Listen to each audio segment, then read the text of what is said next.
So we are going to shove this mic down my throat so he can hear me.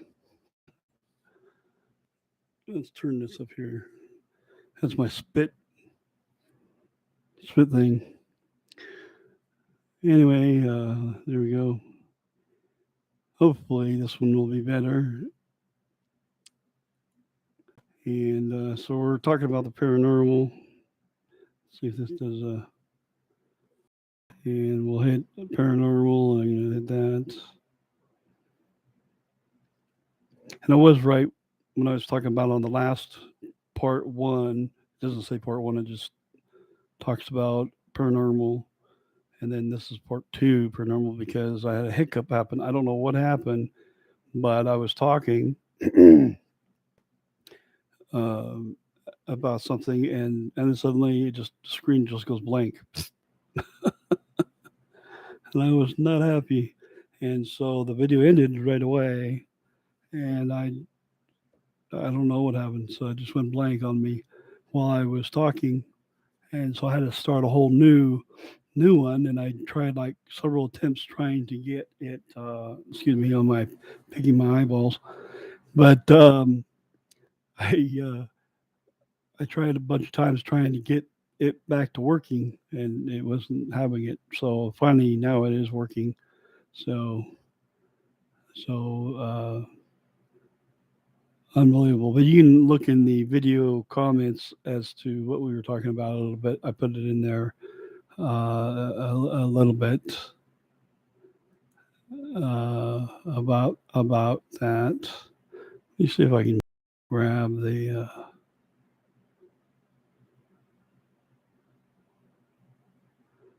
Oh, I don't want that. Okay, I don't want any tab. I just wanted to hit that old tab and bring it in there. Let me see. Try it on here.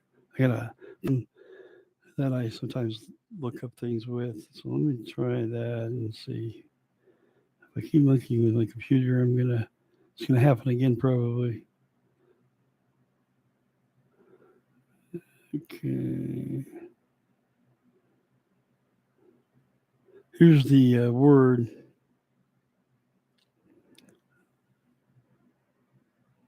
Apophenia. That's it. I love it how it epithemia. Now that is what we were talking about, but there's another cause in apophenia that you see faces and you see designs and stuff, and that is pareidolia I was trying to talk about. I think it's pareidolia or something like that. And let me see if I can find that real fast uh, for us. Let's see if I get a definition.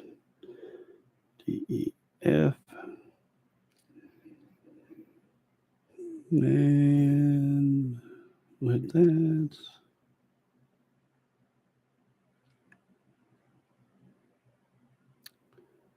Beginning stages of schizophrenia. So I do have schizophrenia. I do see sometimes people that aren't real or things that happen that aren't real.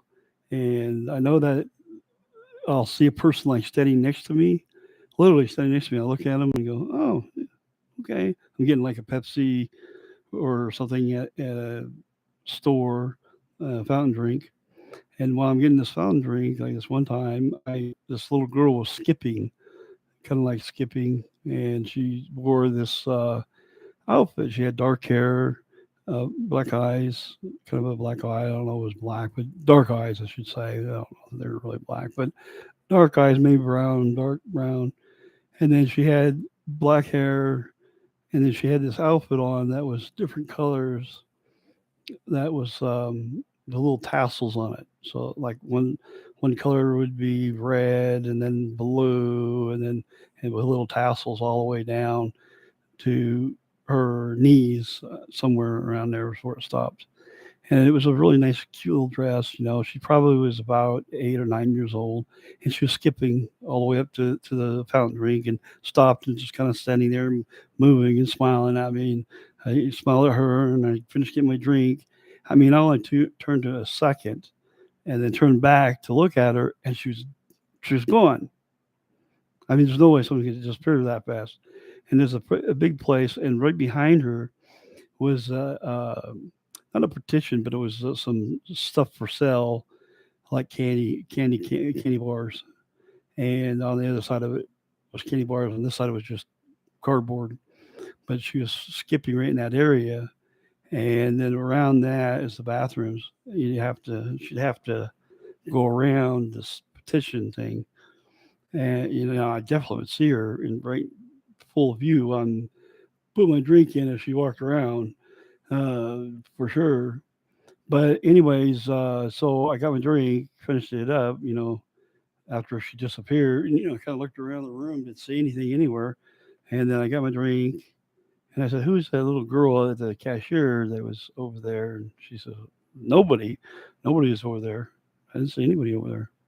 She said, "There was a little girl. I didn't see him." I said, "Never mind." And that was part of this hallucinations that I have, the schizophrenia stuff.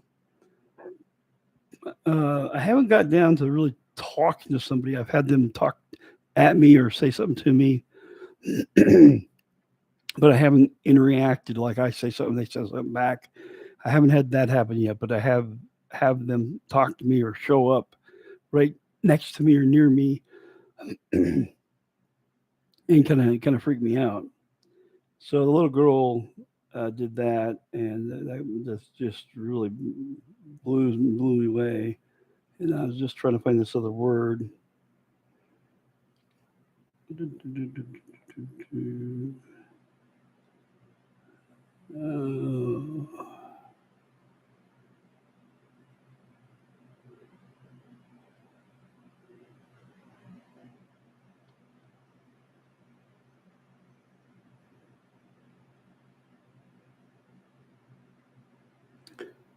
Uh, it's a typical conspiracy theories.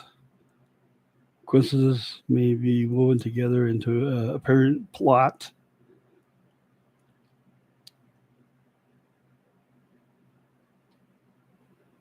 Here it is, Pareidolia.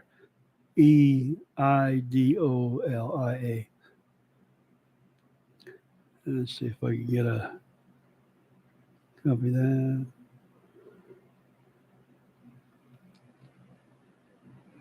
Sorry I'm taking so long, but if you want to do it right, you got to do it right, right?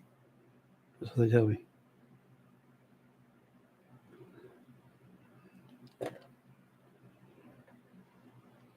A tendency to receive a specific, often meaningful image in a random or ambiguous visual pattern.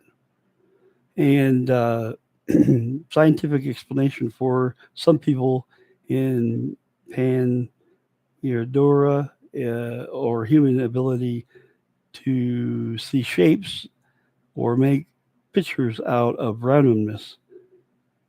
Thinking of the uh, ink blot test, so which I've seen before. But if there's a randomness pattern, like carpet on the floor or texture on a wall, it depends on the texture. I can sometimes see like a face in the texture, or I can see like sometimes it's more than one face. Just give me just one moment. I gotta do the.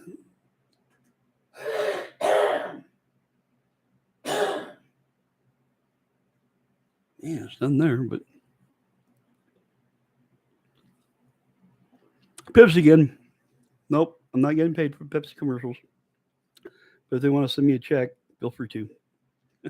I'll cash it. So I love Pepsi. Pepsi is one of my favorite drinks. Pepsi holic. And anyways, so having these kinds of type of activities, I'm going to put this in the comments real quick so people can see.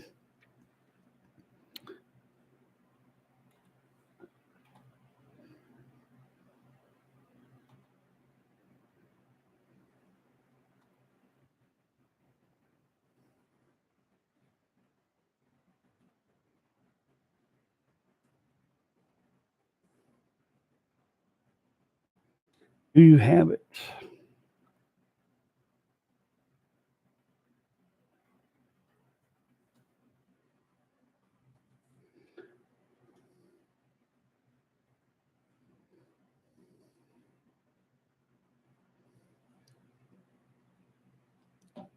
Okay, so I just haven't put that in the comments, even though there's no people watching this. Later on, people could potentially uh, listen to this video later after it's not streaming anymore, and that kind of thing. And let me just do a welcome to our chat.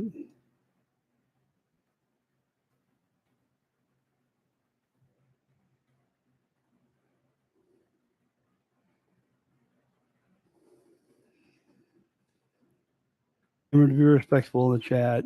Don't be rude to anybody or anything like that. That, you know, the guidelines. I don't want to get in trouble for it. Your butt. Anyway, so now back to the story that I was going to relay in the first video. Was besides the finding dead animals and stuff like that. Um, I decided to. Uh, I had a lot of weird things going on.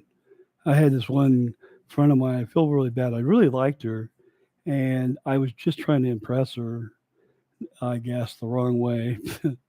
And I told her I came from a planet way up there, and I pointed to a star. And it was late at night and not super late, but just, you know, when it's black enough to see the stars. The heavens was beautiful night, and I don't know why I did it or what inspired me to even do it. But I says I came from that star right up there. To that one, can you see it? And she got real close, and she's like, "Yeah, right there." And yeah, right there. And she says, "Oh, that's cool." And, you know, I said, "Yeah, that's the star I came from." And what about you? She says, "Oh no, I was born here in America." and and she said, "I'll see you later." I said, "Okay." But what happened is she ran home, told her mom that I came from another planet, and and so she thought I was crazy ever since after that, and and I was like felt so bad over the years. Even back then, my mom came and told me about it, and I laughed, and she laughed, and I was just trying to impress her. It was just such a beautiful night, and all those pretty stars and everything were there, and she was there, and I just thought I would just impress her that I came from a star, I guess. And I don't even know why I even got that thought in my mind. I've never had a thought like that before or after, but it was really interesting that I would even say that as a kid, but I did, and she thought I was crazy ever after that, and kind of stayed worry from me and wouldn't really talk to me too much, and you know, just a little bit here and there. And anyway, it was sad because I really liked her. I think she'd been a great girlfriend. You know, if it would have worked out, but I don't know. Maybe she didn't like me anyway. It was a good excuse to run. Oh my goodness! You know, I might have got it from that movie. Um, I forget that movie with oh, what was his name? Bedford Falls. And remember Bedford Falls, and he had Wish Upon a Star. I guess she threw the rock through the window of this house, and he threw a rock, or did he throw a rock too? I don't know. She threw the rock through the window and said, "I can't tell you for the what the wishes are." And she's in the bushes, naked, whatever. And so he gives her back the towel or whatever. And it was pretty funny, and but I wish upon a star, and she throws a rock in there in the window, and so she wished she could marry Bailey and move into that particular house, buy that house and clean it up and live in there. And they did. They did exactly the wish that she wanted, and I thought that was interesting. And so that maybe that's where I got it from. I don't know, but anyways, so that was kind of maybe where I was coming from. Maybe that's what I was thinking. I don't know. it just kind of hit me in my head, and I just looked at this particular star and said, "I come from that star right up there." It was kind of cool. The star was real pretty, and everything. And she saw it, and she thought it looked cool. She didn't seem to be anxious to get home or anything, or scared about it when she was with me. But I just figured she'd just laugh about it and go home, and maybe tell mom, "Hey, Mark thinks he came from another planet." Or something, and it'd be our private joke, or something. That's what I thought. Well, oh boy, was I wrong on that one. So she really scared of me after that, and I was like, man, I keep scaring people all the time, and I'm not even trying. Dead dogs, to dead birds and cats and all the things I dug up, would find and scare people. Then I saw faces and dirt. That was another one. And I would be like sitting there with a friend, and I'd say, "There's a face right there in the dirt," and I'd see it, this little face or something in the dirt. And a friend of mine, he went, "Where?" And so I said, "Right here's the nose, here's the eyes," and he's like, and so he didn't say anything. Showed him another face in some other area, some dirt. He goes, and he could see it. He could literally see it. And oh, I got to go home. And that was the last time he ever really became generally my friend. He was kind of like I was kind of like oh, it's Mark, kind of thing. not a not a serious friend. And even to this day, I don't even talk to him anymore and everything. But I always liked him as a real good friend. And after he grew up to a certain age, he just never talked to me again for any more. Period. And so then I thought, I bet you this because all these faces that I saw in the ground or around or whatever, he probably freaked them out, and I don't remember what else. I probably told him some other things that I don't remember, and I'm sure word got around on that one. So, anyways, let's get back to the story, the finish it off for this one, for part two, the finishing of the story. So, anyways, back to the house with the dead dog that had the thing wrapped around it, and they finish the house off, and these people move in, and the house is pretty cool. I like the house. I didn't really like the deep basement. I never really liked deep basements. I don't know what it is being underground that bothers me. Maybe it's that's where I'm going to end up someday. Maybe that's what it is. I don't know, but I cannot stand deep basements. No, shallow basement, not too bad. Not too bad with that. Or even if it's above the ground, and it looks like a basement is okay. But if it's underground and it's past a certain point, I start getting claustrophobic. I do not like me, even if it's wide open. You can drive your truck into it. I don't like it. Now I've been in mini caves and stuff like that, tight caves, wide open caves, and I don't like caves. But I'll go through them if there's some gold in there or something that, some precious metals or something I'm promised with something, I'll go in there. Or if it's emergency, someone's trapped in there, got to get them out. I'd probably go in there, save some people or something. But I've been into some caves just on myself looking for gold and silver or precious metals, or rocks or things like that, trying to figure out where the gold is and trying to figure out how everybody else found gold and why I can't find it. And now I know I have a bit greater knowledge of where gold might be and where to find it, maybe. And you got to have a claim. You got to go first. You got to go find a place that's unclaimed. Then you got to find a certain amount of gold. This is in California. A certain amount of gold has to be found first. You take that certain amount of gold and you take it to the state of California. And they test it. They say, okay, yes, you found some gold. You found over the certain amount. I think it's an ounce or two, and you can now make a claim. And then you fill out the claim paperwork. And I don't remember if you had to pay a fee. I think you used to have to pay a fee, and then you pay a fee like $50. I think it was. I don't know what it is today, but you pay a fee, and or maybe you don't pay a fee anymore. I don't know. Anyway, so you go up there and stake your claim. You have a little piece of paper, and it says this is your claim, the claim number.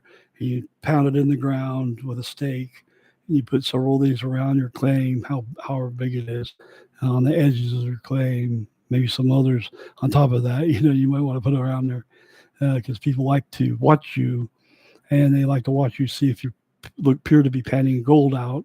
If it looks like you're jumping up and down and a lot of people you see on TV, they'll pan some gold, and then they start hopping and jumping and everything.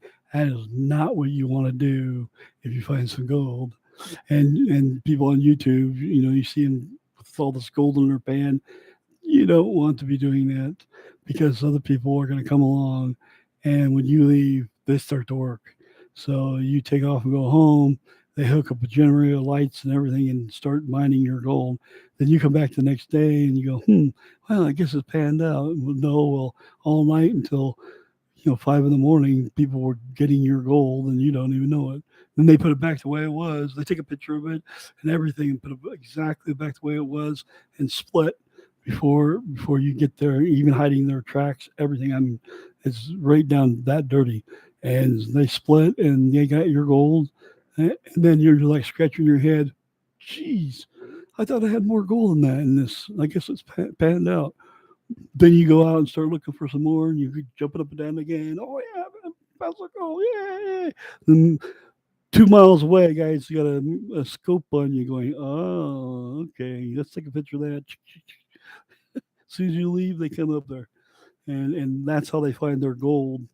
Let the losers find it, and some of it, and then the real people come move in at night, even if it's a claim. And bad thing is that you got to go in and make a claim first. So once you leave, they come on your claim and have no intention of getting a claim marker on it.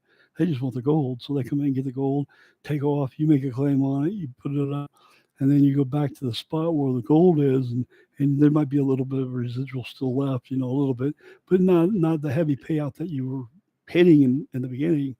And so you never, never, never want to tell people how much gold. You always want to say, "Oh man, it's terrible, it's miserable. I'm trying to make some money, but I'm not doing too well." Oh, you never jump up and down. You act like when you're panning it out, and you see a bunch of nuggets in there. You act like it's nothing there. Put your pan away, and just kind of scratch your head and throw your arm up like in defeat, and act like you didn't make anything. But meantime, secretly, you put that pan aside and grab another pan, maybe a steel pan, do some panning with it and get some gold in it and put it aside and near some bushes or something where they can't see what you're doing. And then after a while, when it gets later in the afternoon, you may go over there and scoop up all that gold that you got and put it in something, and then bury your hole and hit it. And then what I like to do is get a GPS right on that hole where you're at, where that gold is. So you take a GPS measurement exactly where that hole is and write it down, then bury it when you're ready to leave. You bury it and then go to another spot. And then you're jumping up and down and everything, and there's no gold there, right?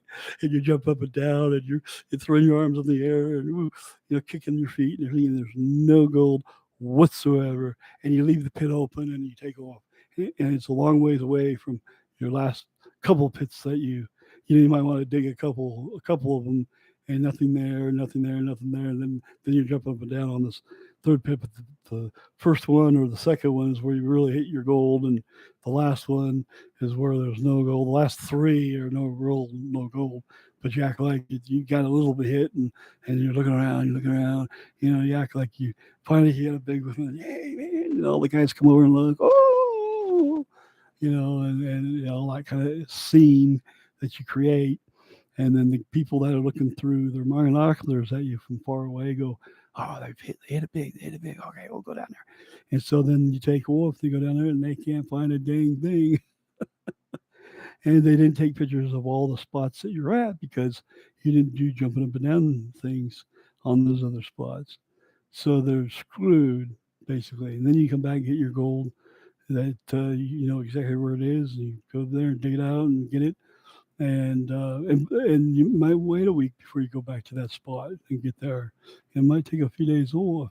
If you get a few $1,000s for the gold, you might want to take a week off. and come back to that spot, dig it out, and get another grand worth of gold. You know what I mean? Because they're not going to know when you're going to come back. And so by the time you get back, you're putting up your signs saying you can dig there, and then you need some camouflage knitting, to kind of hide what you're doing. I mean, it's on and on. You just got to play it out that people are watching you all the time, and they are. They are watching you all the time. They want to get the gold, and make sure you don't. So, anyways, back to the house with the dog that has a towel wrapped around the skeleton dog with fur. And so they buried it in the house. They had a full basement. I don't like full basements. In this particular basement, you could see stuff dripping down the walls, kind of stuff. So it's a full basement. So it's just concrete all the way from the top to the floor. And they even have a concrete floor on top instead of rafters going across the top. It's just they have a hole they cut out, and it's just solid concrete across the whole top with metal steel girders going across the top. I guess is what they used, and then they cement over the top of it, and then the house sits on top of that, and then they brace it to that basement. So when you go down in this full basement, there's no wood rafters growing across. Like my mom's, the half basement, she had wood going across as rafters. You could see them, but in a full basement, at least in this house, it was all concrete from the floor to the ceiling to the walls. It was really interesting. And so I go down there, and it just was spooky going down there because there's only one stairway down, and it wasn't very wide, and and it did have some windows cut out uh, up above the ground. There's a little bit of the basement that did have a little access to light. Uh, it wasn't completely down all the way.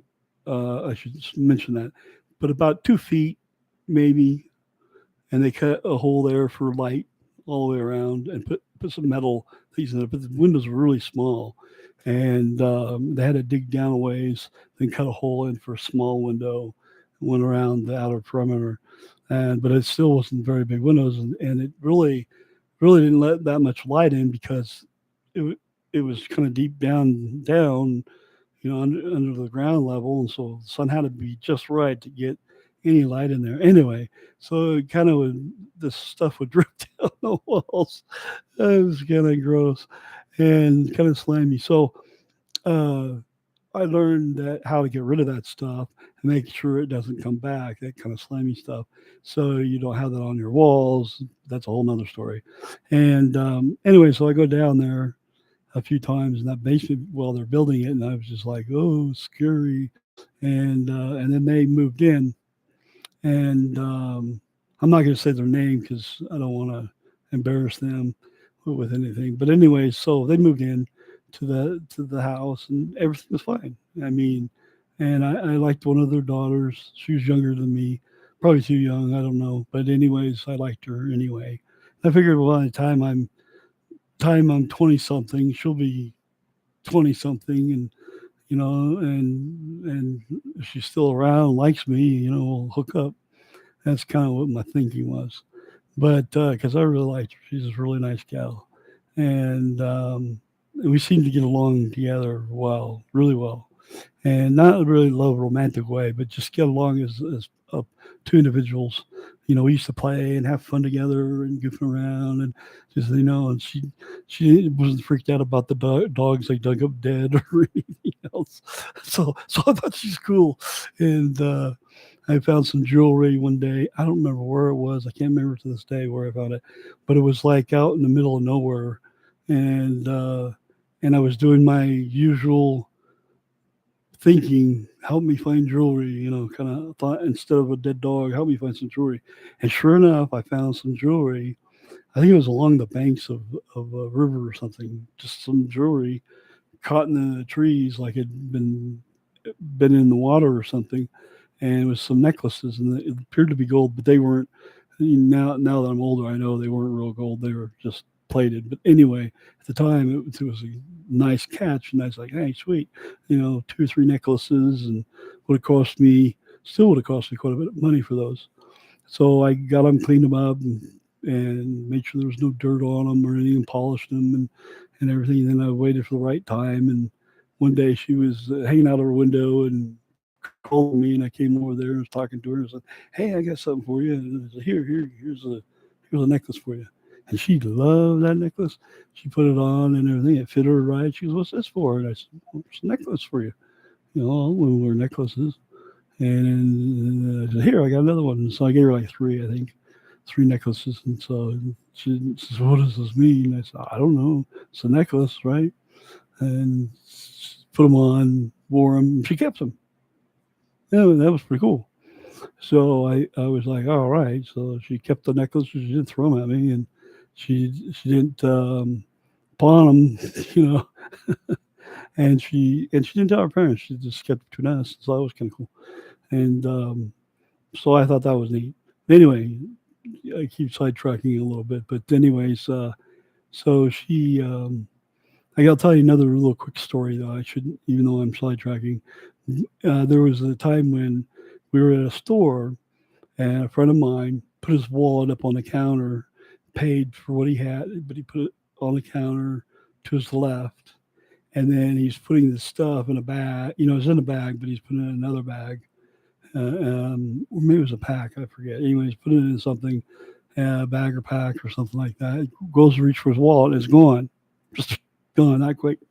And so, me putting my skills to work, like I say with the dead dogs, I said, you know, they probably threw in the trash can nearby or something and took your money or whatever if you had any in it. And he had a few bucks in there. It wasn't a whole lot. And so we went around looking at the trash cans, and I said, let's go out back to this building. And then I had like a vision of where the wallet was, and it was amongst tall weeds, and I could see it clearly from the top down, and the way it was sitting among these weeds, and the color of the weeds. The wallet was partially open, and the color of the wallet, which was brown, and and I don't even think I knew what color his wallet was before that. So I never really paid attention. But anyway, so we go out back, out back there, and we're looking around, and they start making fun of me, my friends, because he was there, and then some other friends were there. There was a group of us, and so they all start making fun of me, and he was laughing, laughing. Mark probably stole it, you know, blah blah blah blah. I'm like, how could I steal it? I was the last one in line. Anyways, so we're looking around, and the whole field when we open the door is like mowed. The whole field is pretty much mowed down. And then like I try, and it's a field, just an empty field with gravel, and it's been mowed, you know, down. The weeds have been mowed down. So I'm like, well, maybe that inspiration wasn't right, you know. I started to doubt myself a little bit, and then these characters making fun of me, you know, tall weeds, look at that. Ooh, none here. And so they're all looking at the trash cans and stuff, looking around.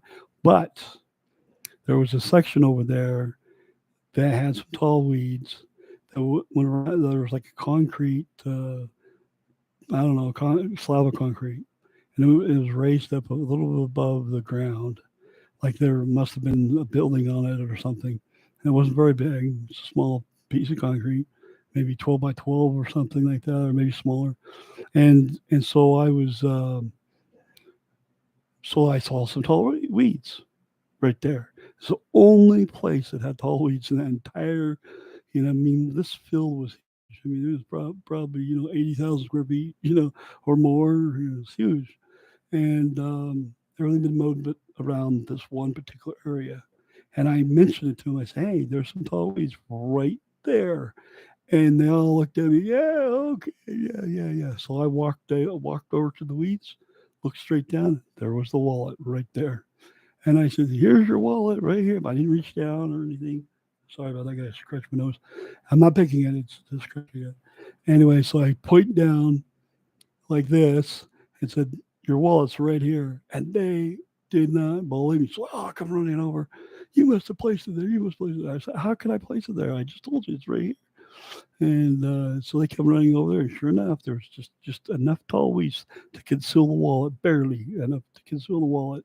And they after they got around the wallet and looked at it and saw it, and he saw his wallet. I said, that is my wallet, I think. And then I reached down and grabbed it, pulled it up, opened it up, and said, "There's your wallet." And his ID was in there, and that was worth more than the money that was in there. Was his ID, credit cards, and that kind of thing. So he got it and he couldn't believe it, and so I used my abilities like that sometimes for good and to find things.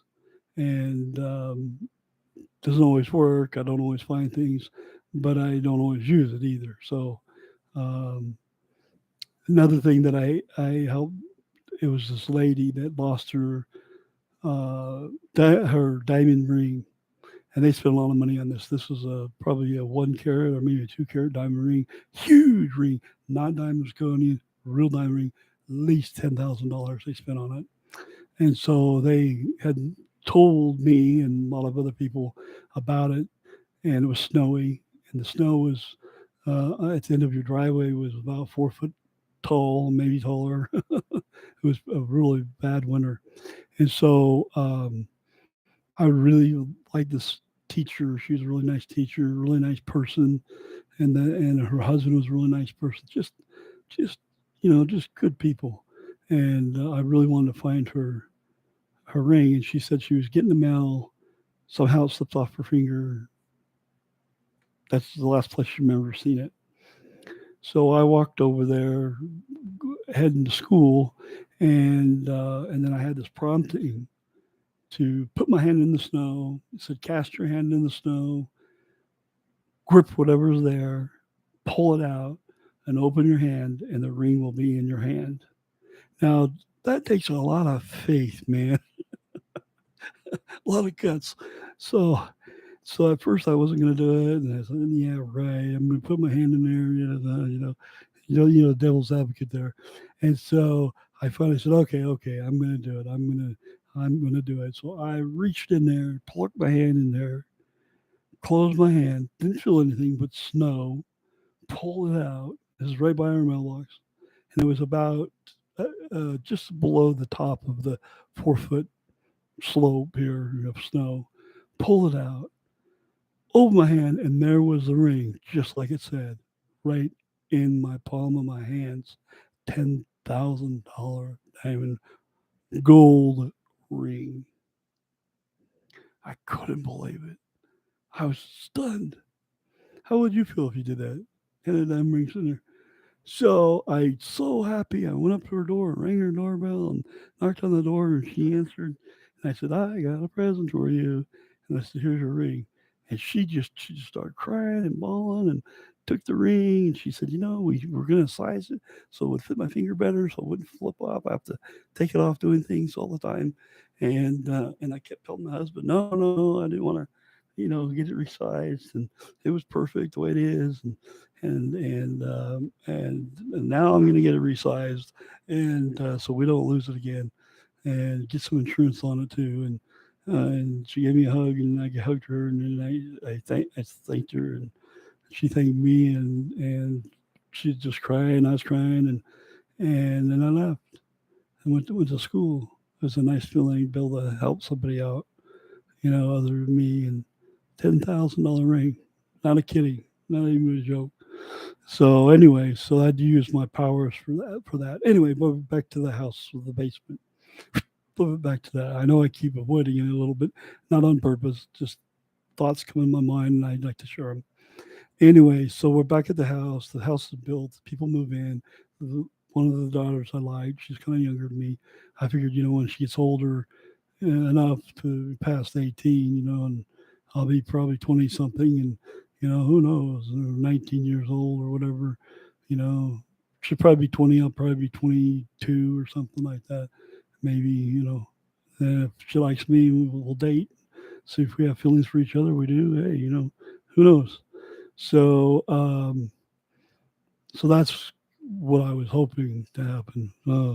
Anyway, so in the house, they felt like their house was haunted, and specifically the basement.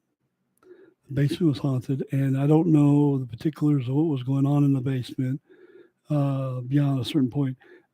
they felt it was haunted, and they had the wash machine and dryer down there, so they had to always go down to the basement and get wash clothes, and they hated going down there. And the furnace and stuff was down there, all that. And I went down there many times in the basement. It didn't really feel haunted, but I just don't like being in a confined. I mean, this is a big basement too, and I just didn't like being underground like that, confined into a basement like that. It just felt weird to me. But I never felt like there was ghosts in there or anything like that. Any devil thing or anything. They may have felt that way, but I just didn't feel comfortable being down there for my own reasons, not because of anything else. But anyway, so I'm down there in the basement a few times, and I came up, and so one day they uh, they just packed up and left. Just packed up and left. They had no U-Haul truck or anything like that. They just got in the van, grabbed whatever they could grab, some of their clothing, not very much, just threw it in a suitcase. Husband threw some in the suitcase. She threw some things in the suitcase for the kids. I remember her saying, "Hey, we need to grab this clothes or this or that." And he says, "Nope, we'll buy new. We'll buy all new clothing, all new stuff. Don't worry about it. We're out of here." And so he got on his bike and motorbike. She got in the van, and off they went. And that's the last time I ever saw him again. Next thing that happened is a moving company showed up. Actual moving company with a bunch of guys, and they had bought lots and lots and lots of boxes. They showed up, and a for sale sign appeared on their front lawn, and they came in and they bagged everything that was in the basement, bagged everything that was in all the child's rooms and everything, and the carpet cleaning company, maid service came and did the cleaning and all that stuff and vacuuming, and carpet was fine. It didn't need to really be cleaned, but they did. The carpet cleaners came, all that kind of stuff, and cleaned it, but no sign of the prior owners. And I was like, man, what happened? So I moved out of my mom's house for a few years, and then I moved back. And one of these people that was a religious person that knew them came to me and he says, "You know what they said used to say about you?" And he says, "Say about me? What?" And it's about, I've seen the dead dog thing or something, or or this, stuff I just prior talked about. And so I says, "No, what did they say about me?" They said they thought you were breaking into their house and you were taking their furniture from the front room and putting it down in the basement. Now they had this couch that was made of oak, not completely of oak, just the parts of it around the outer edges and the sides were oak, and then the rest was made of regular fabric. But this thing was heavy, dude. I can tell you, and it was a long couch, so it barely. I don't even know if I could get it down in the basement. I couldn't do it myself, being that skinny. I mean, I weighed about 95 pounds, and even a couple of my big friends and me and whatnot, I don't think we could handle it. You'd have to get like, 4 or 5 adults that get it down there. I mean, this thing was super heavy because it was made out partially out of oak, and then it had real soft cushions built into it. But this thing was extremely tough. It had big arms on it. It's tough to haul around or move at all. So one day I was over there. We're going to back up a little bit, but one day I was over there, and they were hauling it up from the basement, and I seen it come from the basement, and I said to them, "Oh, you bringing it from storage from down the basement, huh? From storage back up to here, huh?" And I said that, and they just glared at me and didn't say anything, and they just huffed and puffed, and they nearly couldn't get that couch from the basement upstairs. Almost couldn't do it. Almost physically impossible. And the only reason were able to do it is they had to maneuver the couch away from the light and the ceiling by pushing it, and hopefully they weren't scratching the floor. And then they shut the door to the downstairs, open the door to the garage, which is right there, push it back to a certain angle, push it down so that the couch went into the garage, and then part way, and not all the way, but just tilted just enough so that the legs would come up off the ground, probably, I mean, millimeters. And then they were able to push it slowly, keeping it off the floor because otherwise it would scratch the crap out of the floor because it's just linoleum, and then move it into the hallway, all the way down the hallway, and bring it back all the way into the front room and set it out. And that was two big burly guys. That was her husband and another guy. And she tried to help a little bit. The wife did. And they didn't say a word to me or anything or nothing. But that guy, they just came home from work one day, and all the furniture in the front room is down the basement. And the unique thing about it down in the basement is it was all stacked up. So the couch was sitting in this. I don't sure if it was on end stacked up or just laying down, and the other furniture was on top of the couch stacked up, but it was stacked up towards the ceiling. Chew on that one. So after they get all the furniture up, they're thinking someone's playing a practical joke on them. Not to mention, I have to pick the lock to get in their house. I don't know how I do that. Their house is locked up when they're gone. So I'd have to pick a lock. I'd have to take off from school. I'd have to get it all done before 3 o'clock because that's when their daughter comes home. The kids come home at 3 or a little before 3. No way, because me and my friends do that. And then somehow the school would think I was there. All of us that did it would have to convince the teachers that we were in our classes for the full day. And the police were involved because they called the police and said, "Hey, we think they're playing hooky," and So, but they never said anything to me. Police never said anything to me. And I said, "Wow, that's really trippy." And then he said, "Yeah." He goes,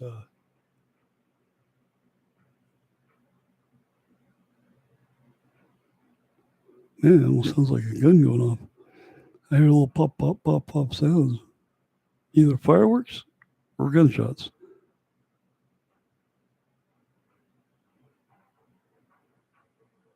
Now they're getting louder. Oh, someone's dragging something. See, went from gunshots to now dragging something. So anyway, so what happened is the next thing that happened is hold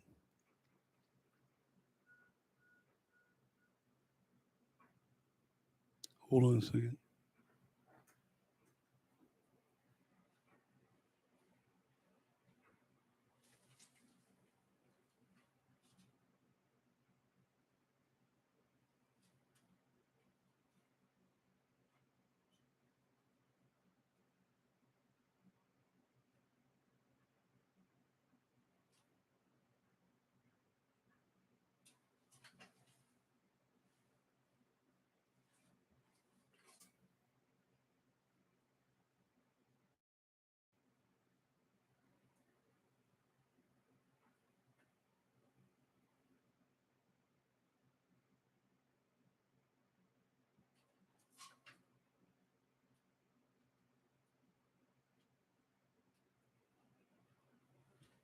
I changed it back. I have no idea what that noise is.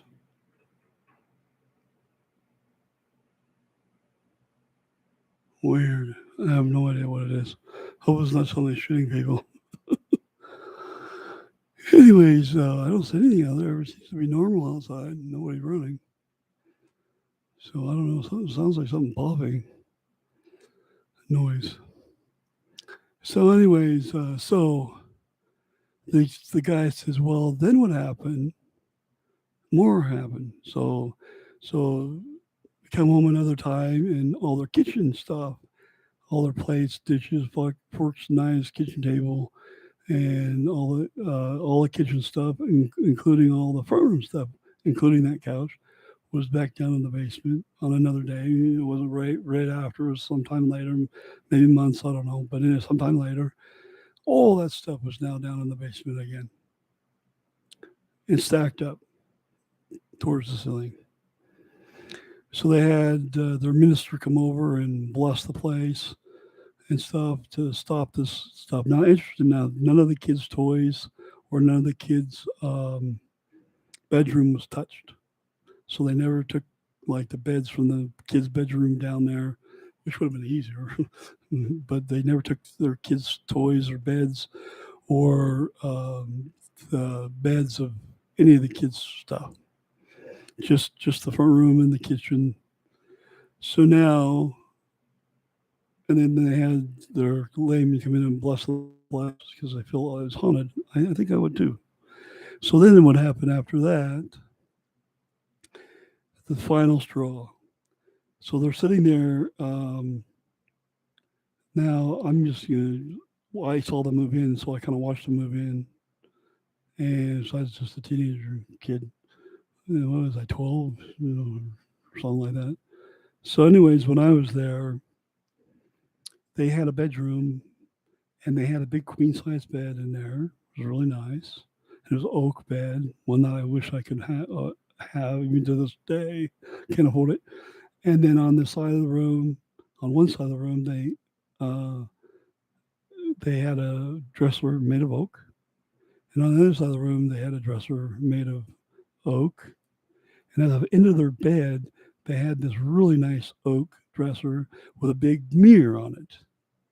To get the dresser with a big mirror on it through the door, it was the mirror and the dresser was so tall that the mirror wouldn't allow them to bring in the dresser and the mirror at the same time. They had to take off the mirror, bring in the dresser, set it down, re-screw it back together, tighten it up with some bolts, and it could be in there. But it had to be taken apart.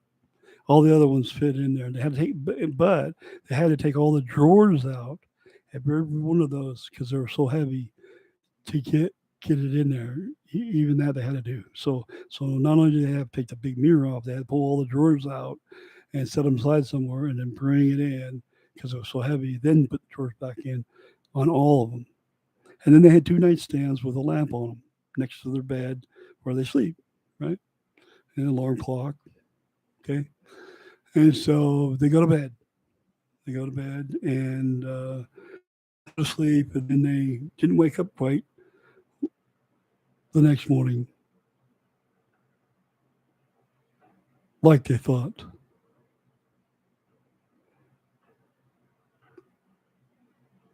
Boy, whatever's blowing up, it must be big.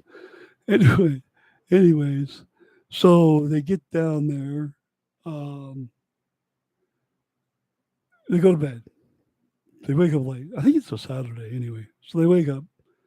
Once they woke up, all their furniture in their bedroom, all of it, including the mirror with drawers, their nightstands with lamps on it, their clock, their uh, their other dressers. So there's one, two, three dressers and two nightstands, all gone, including all the furniture in the front room, all the kitchen stuff in the kitchen, all downstairs, stacked up to the ceiling. Wow, that is scary. All stacked up to the ceiling.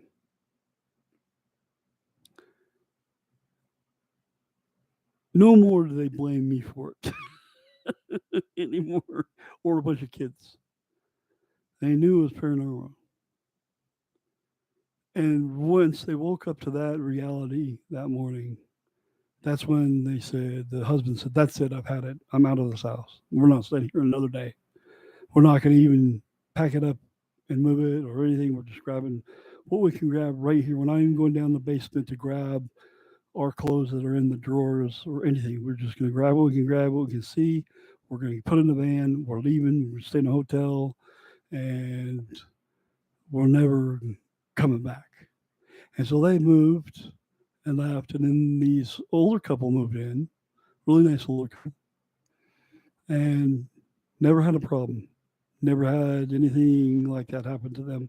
Nothing was missing or moved downstairs like that or anything. Nothing. Didn't ever feel evil or anything on the house or anything like that. Go figure. But they sold the house. The new people moved in. Really nice couple. Kept themselves. Didn't have any kids. Uh, and not any paranormal stuff happened to them. I never saw anything. other than that stuff on the wall, and then bringing up some of the furniture from downstairs. But I never saw anything floating around or anything like that in their house. And that is the story. That is the story, and that's a true story. True story, which really happened. It's none of this fake stuff that you see out here nowadays, where they get a camera crew together and produce some kind of fake thing or whatever. I don't know. Yeah, or produce something together and then they end up contradicting themselves later and like it didn't happen or something. I don't know. But that really did happen to me, and it really was just scared the bejeebies right out of me. So anyway, this is Mark Filkins signing off on another great stream.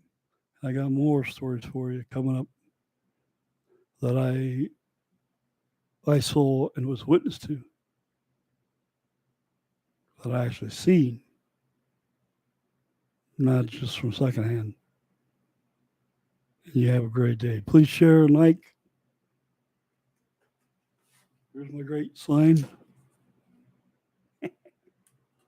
The end of another great story. Ciao.